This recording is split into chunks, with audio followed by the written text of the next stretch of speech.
The chain rule. In Calc 1, we learned how to find derivatives of compositions of functions using the chain rule. Let's take a look at how things are similar but different for multivariable functions.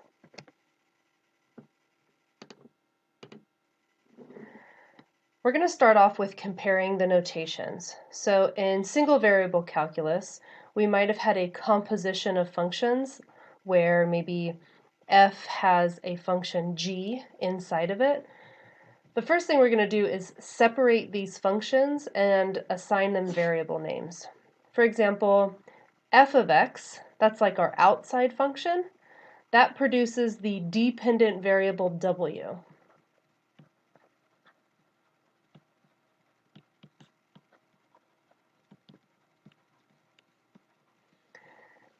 G, that's the inside function, that produces the variable x, which goes inside of the function f. So x is like an intermediate variable.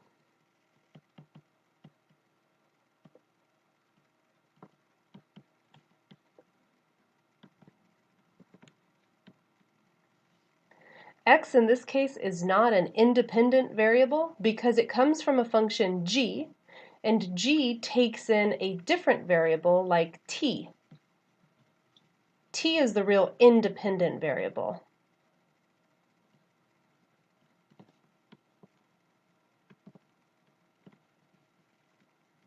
So we have three variables: dependent, w, intermediate, x, and independent, t. Let's put all of these into a little flowchart. T uses the function g to go to x. X uses the function f to go to w.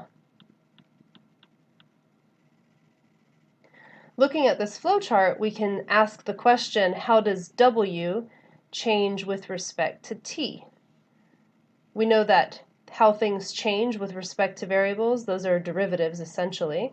So we're really asking about dw dt. But to get there, we have to pass through all of the variables. So from w, we first go to x. So we need to talk about how w changes with respect to x. Then, from x, we see that we go down to t. So then we have dw dx times dx dt. So this is our notation using the variables. How does w change with respect to t? Well, w goes to x, and then x goes to t. We can actually talk about w changing with respect to t in another way using function names.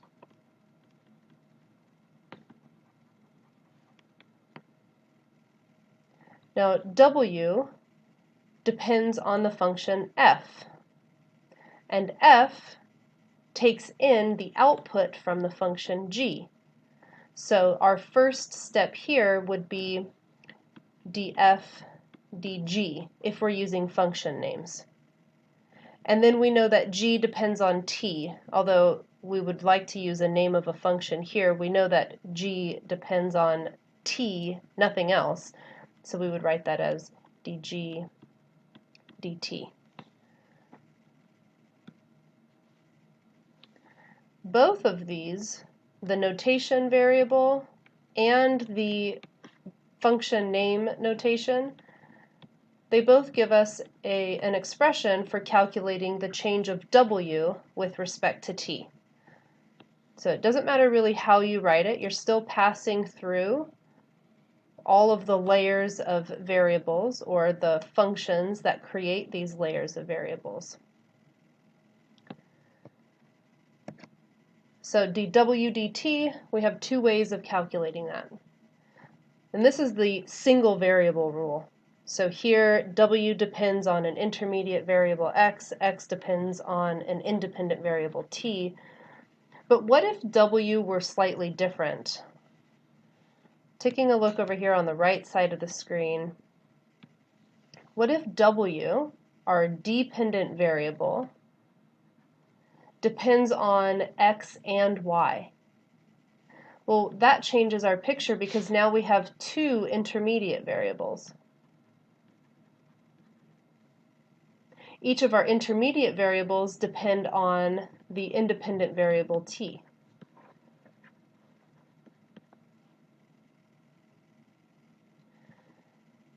So now we have four variables. We have w as our dependent, x and y as our independent, just kidding, not independent, intermediate, and then t as our independent.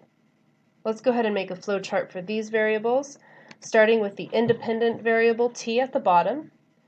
T goes into the function g to create the intermediate variable x. T goes into the function h to make the intermediate variable y. X and y are bundled up as a pair and then stuck into the function f to create w. Now again, we can ask the question about how w changes with respect to the independent variable t. But this time we're going to have to pass through a few different layers than before. For example, looking at the variable notation, we see w goes to x, and then x goes to t. But then also, w goes to y, and then y goes to t. So just in the variable notation, we're going to have to use two separate branches. If we're asking for dw dt, we know that we're going to have to pass down the x branch, so we need to take the derivative of w with respect to x. Now notice that this is a partial derivative because w is a multivariable function and we're only taking part of the derivative. So our first branch looks like the partial of w with respect to x.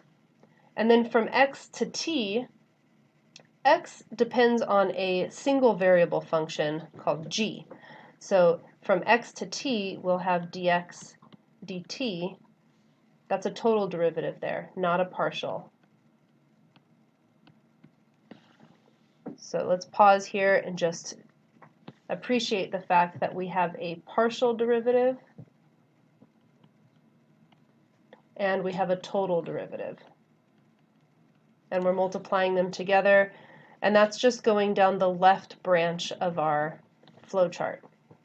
Now we need to go down the right branch. So from w to y, we need the partial of w with respect to y. And then from y to t, we need the partial of, just kidding, not partial. In this case, y is a single variable function of h. So we will have the total derivative dy dt, and we'll multiply those two together. So partial w with respect to y times dy dt. We add those bad boys together, and that gives us the change in w with respect to t. So again, let's go through and just pay attention to where we have partial derivatives. The derivatives of w with respect to the intermediate variables, those are all partial derivatives. But then the derivative of the intermediate variables with respect to the independent variable, that's a total derivative. When we add these products, we get the total derivative of w with respect to t.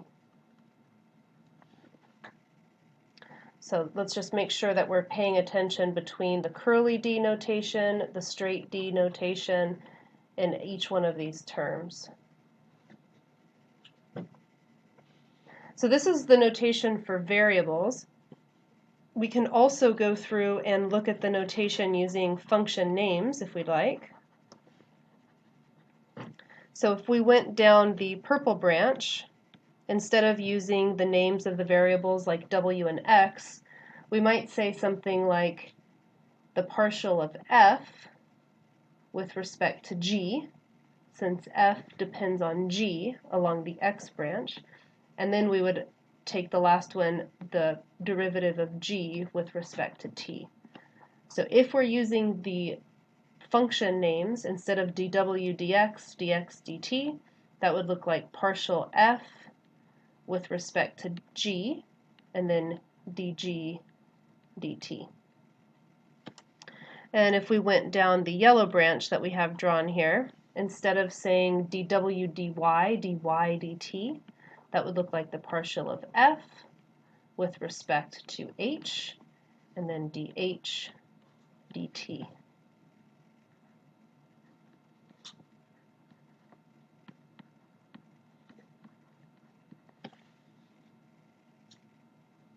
Most of us are probably going to use the variable notation, and that's totally fine. I just want you to understand that you can choose to use either the names of the variables to create your branch diagram, or you can use the names of the functions. But you're not mixing them together. So I wouldn't write df, dx, dg, dt. I would want to keep things consistent. And one of the ways that you can tell that you're keeping things consistent is if you look across the diagonal, you should have matching variables. So dw dx, the dx in the denominator of that matches the dx in the numerator of dx dt. Our dy's match up as well. And if we look at the function notation, we have the partial g matching with dg, and the partial h matching with dh.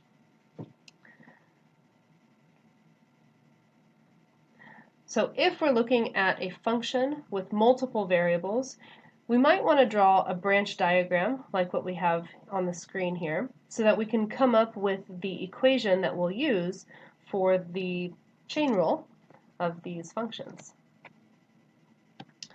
So just drawing comparisons here between the Calc 1 and Calc 3 version of the chain rule, we're really just adding a term for each of the intermediate variables that we have to pass through, and then also we're using partial derivatives on the functions that have multiple variables as their inputs.